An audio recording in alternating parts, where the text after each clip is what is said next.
ਮਾਂ ਬੋਲੀ ਪੰਜਾਬੀ ਤੋਂ। ਪੰਜਾਬੀ ਇਹ ਜ਼ੁਬਾਨੇ ਨੀ ਰਕਾਨੇ ਮੇਰੇ ਦੇਸ਼ ਦੀ ਏ, ਫਿੱਕੀ ਪੈ ਗਈ ਚਿਹਰੇ ਦੀ ਨੁਹਾਰ। ਮਾਨ ਸਾਹਿਬ ਨੇ ਚੰਗੇ ਯਤਨ ਕੀਤੇ, ਚਲੋ ਵਧੀਆ ਗੱਲ ਹੈ। ਪਰ ਇਹਨਾਂ ਯਤਨਾਂ ਦੇ ਦਰਮਿਆਨ ਖਬਰ ਕੋਈ ਬਹੁਤੀ ਚੰਗੀ ਨਹੀਂ ਹੈ ਸ਼ਰਮਾ ਜੀ। ਖਬਰ ਇਹ ਆ ਰਹੀ ਹੈ ਕਿ ਦਿੱਲੀ ਤੇ ਚੰਡੀਗੜ੍ਹ ਦੀ ਆਕਾਸ਼ਵਾਣੀ ਦੇ ਵਿੱਚੋਂ ਮਾਂ ਬੋਲੀ ਪੰਜਾਬੀ ਨੂੰ ਕੀਤਾ ਬਾਹਰ ਜੀ। ਬਿਲਕੁਲ, ਬਹੁਤ ਮੰਦਭਾਗੀ ਔਰ ਪੀੜਦਾਇਕ ਖਬਰ ਹੈ ਇਹ। ਔਰ ਇਹਦੇ ਅੰਦੇਸ਼ੇ ਕਾਫੀ ਸਮੇਂ ਤੋਂ ਸਾਹਮਣੇ ਆ ਰਹੇ ਸੀ। ਉਹਨਾਂ ਦੇ ਲਈ ਪੁਰਜੋਰ ਕੋਸ਼ਿਸ਼ਾਂ ਵੀ ਸੀਗੀਆਂ ਕਿ ਉਹਨਾਂ ਨੂੰ ਰੋਕਿਆ ਜਾਵੇ। ਸਰਕਾਰੀ ਦਰਬਾਰੇ ਵੀ ਕਈ ਸੰਸਥਾਵਾਂ ਨੇ ਪਹੁੰਚ ਕੀਤੀ, ਲਿਖਤਾਂ ਦੇ ਵਿੱਚ ਵੀ, ਯੂਨੀਅਨਾਂ ਨੇ ਵੀ, ਵਿਭਾਗੀਆਂ ਨੇ ਵੀ ਤੇ ਹੋਰ ਪੰਜਾਬੀ ਹਿਤੈਸ਼ੀਆਂ ਨੇ ਵੀ, ਪਰ ਕਿਤੇ ਬੂਰ ਪੈਂਦਾ ਨਜ਼ਰ ਨਹੀਂ ਆਇਆ। ਪ੍ਰਵੀਨ ਜੀ, ਪੀੜ ਇਸ ਲਈ ਆ ਕਿ ਦੇਸ਼ ਦੀ ਰਾਜਧਾਨੀ ਦੇ ਆਕਾਸ਼ਵਾਣੀ ਦੇ ਵਿੱਚ ਪਿਛਲੇ 70 ਸਾਲਾਂ ਤੋਂ ਪੰਜਾਬੀ ਬੁਲੇਟਿਨ ਪੜ੍ਹਿਆ ਜਾਂਦਾ ਜੀ। ਔਰ ਚੰਡੀਗੜ੍ਹ ਦੀ ਜੇਕਰ ਮੈਂ ਗੱਲ ਕਰਾਂ, ਪੰਜਾਬ ਦੀ ਰਾਜਧਾਨੀ ਆ ਚੰਡੀਗੜ੍ਹ 1966 ਦੇ ਵਿੱਚ ਹੋਂਦ ਚ ਆਉਂਦੀ ਆ ਪੂਰੀ ਤਰ੍ਹਾਂ। 1968 ਦੇ ਵਿੱਚ ਇੱਥੇ ਪੰਜਾਬੀ ਤੇ ਹਿੰਦੀ ਦੇ ਬੁਲੇਟਿਨ ਸ਼ੁਰੂ ਹੁੰਦੇ ਨੇ ਜੀ। ਦੋ ਬੁਲੇਟਿਨ ਪੰਜਾਬੀ ਦੇ, ਦੋ ਹਿੰਦੀ ਦੇ ਇੱਥੋਂ ਪੜ੍ਹੇ ਜਾਂਦੇ ਨੇ, ਤੇ ਇਹ ਦੋਨੇ ਬੁਲੇਟਿਨ ਪੰਜਾਬੀ ਵਾਲੇ ਇੱਥੋਂ ਬੰਦ ਕਰ ਦਿੱਤੇ ਗਏ। ਠੀਕ ਹੈ ਜੀ। ਦਿੱਲੀ ਦੇ ਵਿੱਚੋਂ, ਦਿੱਲੀ ਆਕਾਸ਼ਵਾਣੀ ਚੋਂ ਪੰਜਾਬੀ ਬੁਲੇਟਿਨ ਬਾਹਰ ਕਰ ਦਿੱਤਾ ਗਿਆ। ਆਕਾਸ਼ਵਾਣੀ ਚੋਂ, ਪ੍ਰਸਾਰ ਭਾਰਤੀ ਚੋਂ ਪੰਜਾਬੀ ਜਿਹੜੀਆਂ ਖਬਰਾਂ ਨੇ ਉਹਦਾ ਪ੍ਰਚਾਰ ਪ੍ਰਸਾਰ ਬੰਦ ਕਰ ਦਿੱਤਾ ਗਿਆ। ਹੋਰ ਛੱਡੋ, ਚੰਡੀਗੜ੍ਹ ਦਾ ਜਿਹੜਾ ਦੂਰਦਰਸ਼ਨ ਕੇਂਦਰ ਹੈ ਉਹਦੇ ਵਿੱਚੋਂ ਵੀ ਪੰਜਾਬੀ ਵਿਭਾਗ ਨੂੰ ਕੱਢ ਕੇ ਜਲੰਧਰ ਨੂੰ ਤੋੜ ਦਿੱਤਾ ਗਿਆ। ਠੀਕ ਹੈ। ਜਿਵੇਂ ਆਪਾਂ ਦਿੱਲੀ ਦੀ ਗੱਲ ਕਰ ਰਹੇ ਹਾਂ ਕਿ ਦਿੱਲੀ ਦੇ ਵਿੱਚ ਪਿਛਲੇ 70 ਸਾਲਾਂ ਤੋਂ, ਮਤਲਬ ਬਿਲਕੁਲ ਇਹ ਮੈਨੂੰ ਹੁਣ ਮੋਦੀ ਭਗਵੰਤ ਮਾਨ ਦੀਆਂ ਗੱਲਾਂ ਬਹੁਤ ਸਹੀ ਲੱਗਦੀਆਂ ਨੇ ਕਿ ਜਿਹੜੇ ਬਾਰ-ਬਾਰ ਇਹ ਗੱਲ ਕਹਿੰਦੇ ਨੇ ਕਿ ਜੋ 70 ਸਾਲਾਂ 'ਚ ਨਹੀਂ ਹੋਇਆ ਸੀ ਉਹ ਕਰ ਰਹੇ ਹਾਂ। ਔਰ ਇਹ ਬਿਲਕੁਲ 70 ਸਾਲਾਂ 'ਚ ਏਦਾਂ ਨਹੀਂ ਹੋਇਆ ਕਿ ਪੰਜਾਬੀ ਨੂੰ ਉਸ ਦੇਸ਼ ਦੀ ਰਾਜਧਾਨੀ ਚੋਂ ਜਾਂ ਪੰਜਾਬੀ ਨੂੰ ਆਪਣੇ ਸੂਬੇ ਦੀ ਰਾਜਧਾਨੀ ਚੋਂ ਬਾਹਰ ਕੱਢਿਆ ਗਿਆ ਹੋਵੇ। ਠੀਕ ਹੈ। ਸੋ ਇਸ ਕਦਰ ਤੱਕ ਮਤਲਬ ਕਿ ਹੁਣ ਇਹ ਤੁਸੀਂ ਇਹ ਦੇਖੋ ਕਿ ਜਿਵੇਂ ਦਿੱਲੀ ਦੀ ਆਪਾਂ ਗੱਲ ਕਰਾਂਗੇ, ਦਿੱਲੀ 'ਚ ਪਿਛਲੇ 70 ਸਾਲਾਂ ਤੋਂ ਖਬਰਾਂ ਪੜ੍ਹੀਆਂ ਜਾ ਰਹੀਆਂ, ਪੰਜਾਬੀ ਦਾ ਬੁਲੇਟਿਨ ਆਕਾਸ਼ਵਾਣੀ 'ਚ ਪੜ੍ਹਿਆ ਜਾ ਰਿਹਾ। ਜਦੋਂ ਜਲੰਧਰ ਦੂਰਦਰਸ਼ਨ ਕੇਂਦਰ ਸਥਾਪਿਤ ਹੁੰਦਾ ਤਾਂ ਉੱਥੋਂ ਪੰਜਾਬੀ ਦਾ ਬੁਲੇਟਿਨ ਦੂਰਦਰਸ਼ਨ ਤੋਂ ਸ਼ੁਰੂ ਹੋ ਜਾਂਦਾ। ਪਰ ਜਦੋਂ ਚੰਡੀਗੜ੍ਹ ਰਾਜਧਾਨੀ ਵਜੋਂ ਉੱਭਰਦਾ, ਕਿਉਂਕਿ ਪਹਿਲਾਂ ਲਾਹੌਰ ਸੀ, ਲਾਹੌਰ ਤੋਂ ਬਾਅਦ ਸ਼ਿਮਲਾ ਬਣ ਗਈ, ਟੈਂਪਰੇਰੀ ਰਿਹਾ ਕੁਝ ਸਮੇਂ, ਫਿਰ ਹਿਮਾਚਲ ਦੀ ਵੰਡ ਹੋ ਗਈ, ਹਰਿਆਣਾ ਹੋ ਗਿਆ, ਤੇ ਚੰਡੀਗੜ੍ਹ ਪੰਜਾਬ ਦੀ ਰਾਜਧਾਨੀ ਵਜੋਂ ਉਸਾਰ ਲਿਆ ਗਿਆ। ਫਿਰ ਜਿਹੜਾ ਮਤਲਬ ਕਿ ਰਾਜਧਾਨੀ ਤੋਂ ਬੁਲੇਟਿਨ ਚੱਲਦੇ ਹੁੰਦੇ ਨੇ ਹਰੇਕ ਸੂਬੇ ਦੇ, ਉਹ ਬੁਲੇਟਿਨ ਫਿਰ ਦੋ ਇੱਥੇ ਆ ਗਏ। ਸੋ 1968 ਤੋਂ ਇੱਥੇ ਹੁਣ ਹਰਿਆਣਾ ਕਹਿੰਦਾ ਸਾਡੀ ਵੀ ਰਾਜਧਾਨੀ ਹੈ, ਇਸ ਲਈ ਹਰਿਆਣੇ ਦੇ ਵੀ ਪੰਜਾਬ ਹਿੰਦੀ ਦੇ ਵਿੱਚ ਦੋ ਬੁਲੇਟਿਨ ਇੱਥੋਂ ਚੱਲਦੇ ਰਹੇ। ਸੋ ਆਕਾਸ਼ਬਾਣੀ ਤੋਂ ਦੋ ਬੁਲੇਟਿਨ ਦੋਨਾਂ ਦੇ ਚੱਲਦੇ ਸੀ, ਪਰ ਅਚਾਨਕ ਪਿਛਲੇ ਦਿਨੀ ਹਿਸਾਰ ਦੇ ਵਿੱਚ ਜਿਹੜਾ ਦੂਰਦਰਸ਼ਨ ਹੈ ਸਾਡਾ ਜਲੰਧਰ ਵਾਲਾ ਹੈ, ਉਵੇਂ ਇਹਨਾਂ ਦਾ ਹਿਸਾਰ ਵਾਲਾ ਹੈ। ਹਿਸਾਰ ਵਾਲੇ ਨੂੰ ਤਾਂ ਤਬਦੀਲ ਕਰਕੇ ਚੰਡੀਗੜ੍ਹ ਲਿਆਂਦਾ, ਕੇਂਦਰ ਨੂੰ ਚੰਡੀਗੜ੍ਹ ਦੇ ਦੂਰਦਰਸ਼ਨ ਕੇਂਦਰ 'ਚ ਮਰਜ ਕਰਤਾ। ਪਰ ਸਾਨੂੰ ਇੱਥੋਂ ਚੰਡੀਗੜ੍ਹੋਂ ਕੱਢ ਕੇ ਸਾਨੂੰ ਕਹਿੰਦੇ ਤੁਸੀਂ ਜਲੰਧਰ ਚਲੇ ਜਾਓ ਜੀ। ਮਤਲਬ ਹਿੰਦੀ ਨੂੰ ਜਾਂ ਹਰਿਆਣੇ ਨੂੰ ਦੂਰਦਰਸ਼ਨ 'ਚ ਪੱਕਾ ਕਬਜ਼ਾ, ਤੇ ਪੰਜਾਬੀ ਨੂੰ ਤੇ ਪੰਜਾਬ ਨੂੰ ਚੰਡੀਗੜ੍ਹ ਚੋਂ ਬਾਹਰ ਜੀ। ਚੰਡੀਗੜ੍ਹ ਦੇ ਵਿੱਚ ਇਸ ਮੌਕੇ ਆਕਾਸ਼ਵਾਣੀ ਦੇ ਅੰਦਰੋਂ ਦੋ ਬੁਲੇਟਿਨ ਬਾਹਰ ਕੀਤੇ ਨੇ, ਇਸ ਮੌਕੇ ਦੂਰਦਰਸ਼ਨ ਦੇ ਵਿੱਚੋਂ ਪੰਜਾਬੀ ਨੂੰ ਬਾਹਰ ਕਰਤਾ ਹੈ, ਹਿਸਾਰ ਨੂੰ ਇੱਥੇ ਲਿਆਂਦਾ ਹੈ, ਤੇ ਦੇਸ਼ ਦੀ ਰਾਜਧਾਨੀ ਦੇ ਵਿੱਚੋਂ ਆਕਾਸ਼ਵਾਣੀ ਚੋਂ, ਪ੍ਰਸਾਰ ਭਾਰਤੀ ਚੋਂ ਪੰਜਾਬੀ ਨੂੰ ਬਾਹਰ ਕਰ ਦਿੱਤਾ। ਔਰ ਚੰਡੀਗੜ੍ਹ ਦੇ ਵਿੱਚ ਇਹ ਪਹਿਲਾ ਮੌਕਾ ਨਹੀਂ ਹੈ ਜੀ। ਕਦੇ ਇੱਥੇ ਪੰਜਾਬ ਯੂਨੀਵਰਸਿਟੀ ਦੇ ਹਵਾਲੇ ਨਾਲ ਧੱਕਾ ਹੁੰਦਾ, ਕਦੇ ਉੱਥੋਂ ਪੰਜਾਬੀਆਂ ਦੀ ਦਾਖਲੇ ਤੇ ਰੋਕ, ਕਦੇ ਪੰਜਾਬੀ ਭਾਸ਼ਾ ਦਾ ਮਸਲਾ ਹੈ ਨਾ, ਕਿਵੇਂ ਦੀਪਕ ਮਨਮੋਹਨ ਦੇ ਸਮੇਂ ਪਾਸ ਹੋਈ ਆ ਸਾਨੂੰ ਪਤਾ, ਪਰ ਉਹਦੇ ਬਾਵਜੂਦ ਵੀ ਸੈਨੇਟ 'ਚ ਪਾਸ ਹੋਣ ਤੋਂ ਬਾਅਦ ਵੀ ਪੰਜਾਬੀ ਨਾਲ ਧੱਕਾ ਕਿਵੇਂ ਹੁੰਦਾ ਸਾਨੂੰ ਸਾਰਿਆਂ ਨੂੰ ਪਤਾ। ਤੇ ਫਿਰ ਉਸ ਤੋਂ ਬਾਅਦ ਇੱਥੇ ਭਰਤੀ ਨੂੰ ਲੈ ਕੇ ਸਵਾਲ ਆਉਂਦੇ ਨੇ। ਫਿਰ ਹੋਰ ਇੱਥੋਂ ਦੀ ਅਧਿਕਾਰਤ ਭਾਸ਼ਾ ਅਫਸਰਾਂ ਨੇ ਆਪਣੇ ਆਪ ਅੰਗਰੇਜ਼ੀ ਬਣਾ ਲਈ ਜੀ, ਜਦੋਂ ਕਿ ਇਹਦੀ ਇਸ ਖਿੱਤੇ ਦੀ ਭਾਸ਼ਾ ਪੰਜਾਬੀ ਸੀ। ਸੋ ਇਸ ਲਈ ਇਹ ਸਾਰੇ ਪਹਿਲੂ ਕਿਤੇ ਨਾ ਕਿਤੇ ਸੰਕੇਤ ਕਰਦੇ ਨੇ ਕਿ ਚੰਡੀਗੜ੍ਹ ਇੱਕ ਪਾਸੇ ਕਹਿੰਦੇ ਜੀ ਅਮਰਿੰਦਰ ਸਿੰਘ ਆਉਣ ਵਾਲੇ ਦਿਨਾਂ ਦੇ ਵਿੱਚ ਭਾਜਪਾ ਨੂੰ ਇਹ ਨੁਕਤਾ ਸੁਝਾ ਰਹੇ ਨੇ ਕਿ ਜੇਕਰ ਪੰਜਾਬ ਜਿੱਤਣਾ ਤਾਂ ਚੰਡੀਗੜ੍ਹ ਸਾਨੂੰ ਦੇ ਦਿਓ। ਕਹਿੰਦੇ ਜੀ ਇਹ ਗੱਲ ਤੁਰ ਪਈ ਜੀ। ਤੇ ਜੇ ਇੰਨੇ ਹੀ ਨੁਕਤੇ ਸੁਝਾਣੇ ਸੀ ਤਾਂ ਮੁੱਖ ਮੰਤਰੀ ਰਹੇ ਨੇ ਕੈਪਟਨ ਅਮਰਿੰਦਰ 2 ਵਾਰ। ਹਾਂ, ਉਦੋਂ ਕਿਉਂ ਨਾ ਯਤਨ ਕੀਤੇ, ਜਦ ਸੁਝਾ ਲੈਂਦੇ।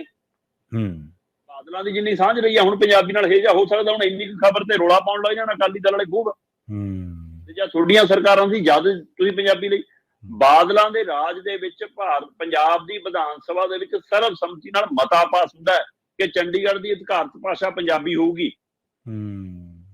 ਵਿਰੋਧੀ ਪਾਰਟੀਆਂ, ਸਾਰੀਆਂ ਪਾਰਟੀਆਂ ਸਹਿਮਤ ਹੁੰਦੀਆਂ। ਤੇ ਇਹਨਾਂ ਨੂੰ ਪੁੱਛੋ, ਅਕਾਲੀਆਂ ਨੂੰ ਪੁੱਛੋ, ਕਾਂਗਰਸੀਆਂ ਨੂੰ ਕਿ ਹਾਂ ਪੁੱਛੋ ਉਸ ਸਮੇਂ ਜਿਹੜੇ MLA ਸੀ ਸਾਡੇ ਕਿ ਕਿਹਨੇ ਜਾ ਕੇ ਮੁੜ ਕੇ ਰਾਜਪਾਲ ਨੂੰ ਪੁੱਛਿਆ ਕਿੱਥੇ ਹੈ ਜੀ ਉਹ ਮਤਾ ਕਾਪੀ ਜੀ। ਨਹੀਂ ਕਿਸੇ ਨੇ ਪੁੱਛਿਆ, ਕਿਉਂਕਿ ਉਹ ਦਿਖਾਵਾ ਸੀ। ਇਸੇ ਤਰ੍ਹਾਂ ਕੈਪਟਨ ਦੇ ਰਾਜ 'ਚ ਚੰਨੀ ਦੇ ਟਾਈਮ ਦੇ ਵਿੱਚ ਕਿੰਨੀਆਂ ਨੋਟਿਸ ਆਏ, ਕਿੰਨੀਆਂ ਚਿੱਠੀਆਂ ਆਈਆਂ ਕਿ ਲਓ ਜੀ ਪੰਜਾਬ 'ਚ, ਜਿਹੜੇ ਪੰਜਾਬ 'ਚ ਨਹੀਂ ਪੰਜਾਬੀ ਨੂੰ ਉਹਦਾ ਬਣਦਾ ਸਤਿਕਾਰ ਦਬਾ ਪਾਉਂਦੇ, ਉਹ ਚੰਡੀਗੜ੍ਹ ਜਾਂ ਦਿੱਲੀ ਦੀ ਲੜਾਈ ਕੀ ਲੜਨਗੇ। ਇਸ ਲਈ ਰਾਜਨੀਤਿਕ ਲੀਡਰਾਂ ਤੋਂ ਆਸ ਨਹੀਂ ਆ ਜੀ। ਹਾਲ ਹੀ 'ਚ ਭਗਵੰਤ ਮਾਨ ਹੋਰਾਂ ਨੇ ਬੜੇ ਚਿੱਠੀਆਂ ਕੱਢੀਆਂ, ਬੜਾ ਰੌਲਾ ਪਾਇਆ ਕਿ ਲਓ ਜੀ ਪੰਜਾਬੀ 'ਚ ਬੋਰਡ ਲਿਖ ਦਿਓ, ਪੰਜਾਬੀ 'ਚ ਤਖਤੀਆਂ ਲਿਖ ਦਿਓ। ਸ਼ਰਮਨਾਕ ਕਾਰਾ ਹੈ ਸਰਕਾਰ ਦਾ ਕਿ ਉਹ ਚਿੱਠੀਆਂ ਜਿਹੜੀਆਂ ਕੱਢੀਆਂ ਕਿ ਬੋਰਡ ਪੰਜਾਬੀ 'ਚ ਹੋਣੇ ਚਾਹੀਦੇ ਨੇ, ਉਹ ਵੀ ਅੰਗਰੇਜ਼ੀ 'ਚ ਕੱਢੀਆਂ ਜੀ। ਅਜੇ ਤੱਕ ਕੁਝ ਨਹੀਂ ਬਦਲਿਆ, ਤਾਂ ਹਿੰਦੀ ਤੱਕ ਉੱਪਰ ਲਿਖੀ ਆ ਤੇ ਪੱਕੀ। ਤੁਸੀਂ ਪੰਜਾਬ ਦੇ ਰੇਲਵੇ ਸਟੇਸ਼ਨ ਜਾ ਕੇ ਦੇਖ ਲਿਓ ਜੀ, ਤੇ ਬੰਗਾਲ ਤੇ ਗੁਜਰਾਤ 'ਚ ਜਾ ਕੇ ਦੇਖ ਲਿਓ ਉਹਨਾਂ ਦੇ ਰੇਲਵੇ ਸਟੇਸ਼ਨਾਂ ਤੇ ਕੀ ਆ। ਸੋ ਇਸ ਲਈ ਜਿਹੜੇ ਆਪਣੇ ਸੂਬੇ 'ਚ ਨਹੀਂ ਉਹਦਾ ਹੱਕ ਦਵਾ ਸਕਦੇ, ਉਹ ਰਾਜਧਾਨੀ ਦੇਸ਼ ਦੀ 'ਚ ਜਾਂ ਆਪਣੇ ਹੀ ਪੰਜਾਬ ਦੀ ਰਾਜਧਾਨੀ ਦੀ ਕੀ ਲੜਾਈ ਲੜਨਗੇ। ਪਰ ਇਸ ਮਸਲੇ ਤੇ ਪੰਜਾਬੀ ਸੰਗਠਨ, ਪੰਜਾਬੀ ਨੂੰ ਪਿਆਰ ਕਰਨ ਵਾਲੀਆਂ ਧਿਰਾਂ ਤੇ ਕਿਤੇ ਨਾ ਕਿਤੇ ਇਹ ਆਕਾਸ਼ਵਾਣੀ ਔਰ ਦੂਰਦਰਸ਼ਨ ਦੇ ਨਾਲ ਪ੍ਰਭਾਵਿਤ ਹੋਣ ਵਾਲੇ ਉਹ ਮੁਲਾਜ਼ਮ, ਕਿਉਂਕਿ ਦਿੱਲੀ ਦੇ ਵਿੱਚ ਜਿਹੜੇ ਪੰਜਾਬੀ ਬੁਲੇਟਿਨ ਦੀ ਡਿਊਟੀ ਨਿਭਾ ਰਹੇ ਨੇ ਜਾਂ ਪ੍ਰਸਾਰ ਭਾਰਤੀ 'ਚ ਪੰਜਾਬੀ ਦਾ ਕੰਮ ਦੇਖ ਰਹੇ ਨੇ, ਉਹਨਾਂ ਸਾਰਿਆਂ ਨੂੰ ਹਦਾਇਤ ਕਰਤੀ ਕਿ ਆਪਣਾ ਬੋਰੀ ਬਿਸਤਰਾ ਬੰਨੋ ਤੇ ਜਲੰਧਰ ਜਾਓ, ਨਹੀਂ ਕਰਨ ਜਾਓ। ਇਸੇ ਤਰ੍ਹਾਂ ਚੰਡੀਗੜ੍ਹ ਦੀ ਆਕਾਸ਼ਵਾਣੀ, ਪ੍ਰਸਾਰ ਭਾਰਤੀ ਦੇ ਵਿੱਚ ਔਰ ਦੂਰਦਰਸ਼ਨ ਦੇ ਵਿੱਚ ਹੁਕਮ ਹੋ ਗਏ ਨੇ ਕਿ ਭਾਈ ਜਾਂ ਤਾਂ ਘਰਾਂ ਨੂੰ ਚੱਲ ਜਾਓ, ਨਹੀਂ ਜਲੰਧਰ ਨੂੰ ਚੱਲ ਜਾਓ। ਸੋ ਇਸ ਲਈ ਇਹ ਇੱਕ ਤਾਂ ਉਹਨਾਂ ਮੁਲਾਜ਼ਮਾਂ ਨਾਲ ਧੱਕਾ, ਦੂਸਰਾ ਸਭ ਤੋਂ ਬੜਾ ਧੱਕਾ ਸਾਡੀ ਮਾਂ ਬੋਲੀ ਪੰਜਾਬੀ ਨਾਲ, ਜਿਹਦਾ ਹੱਕ ਬਣਦਾ ਹੈ। ਹਰੇਕ ਤੁਸੀਂ ਝਾਤ ਮਾਰ ਲਓ, ਦੁਨੀਆ ਭਰ ਦੇ 'ਚ ਇਹ ਵਰਤਾਰਾ ਹੈ ਕਿ ਰਾਜਧਾਨੀ ਤੋਂ ਬੁਲੇਟਿਨ ਪੇਸ਼ ਹੁੰਦੇ ਨੇ। ਸਹੀ ਹੈ। ਤੇ ਤੁਸੀਂ ਰਾਜਧਾਨੀ ਚੋਂ ਹੀ, ਮਤਲਬ ਕਿ ਜਿੱਥੇ ਸਰਕਾਰ ਚੱਲਦੀ ਹੈ, ਜਿੱਥੇ ਸਿਸਟਮ ਚੱਲਦਾ, ਜਿੱਥੇ ਸਾਡੀ ਸੈਕਟਰੀਏਟ ਹੈ, ਜਿੱਥੇ ਸਾਡੀ ਵਿਧਾਨ ਸਭਾ ਹੈ, ਉੱਥੋਂ ਤੁਸੀਂ ਕਹਿੰਦੇ ਇੱਥੋਂ ਪੰਜਾਬੀ ਬੁਲੇਟਿਨ ਨਹੀਂ, ਇੱਥੇ ਦੀ ਆਕਾਸ਼ਵਾਣੀ ਤੇ ਦੂਰਦਰਸ਼ਨ ਪੜੂਗਾ, ਇਹਨੂੰ ਲੈ ਜਾਓ ਜਲੰਧਰ ਨੂੰ। ਅੱਛਾ, ਹਿਸਾਰ ਦਾ ਲੋਕਲ ਦਾ ਚੱਕ ਕੇ ਇੱਥੇ ਲਿਆਓ। ਸੋ ਇਸ ਲਈ ਇਹ ਬਹੁਤ ਵੱਡਾ ਹਮਲਾ ਹੈ ਪੰਜਾਬੀ ਦੇ ਉੱਤੇ। ਇਹ ਭਾਸ਼ਾ ਤੇ ਵੀ, ਪੰਜਾਬ ਤੇ ਵੀ, ਪੰਜਾਬ ਨੂੰ ਦਰਕਨਾਰ ਕਰਕੇ ਵੀ, ਪੰਜਾਬ ਨੂੰ ਰਗੜ ਕੇ ਵੀ, ਪੰਜਾਬੀ ਭਾਸ਼ਾ ਨੂੰ ਮਲੀਆਮੇਟ ਕਰਕੇ ਵੀ।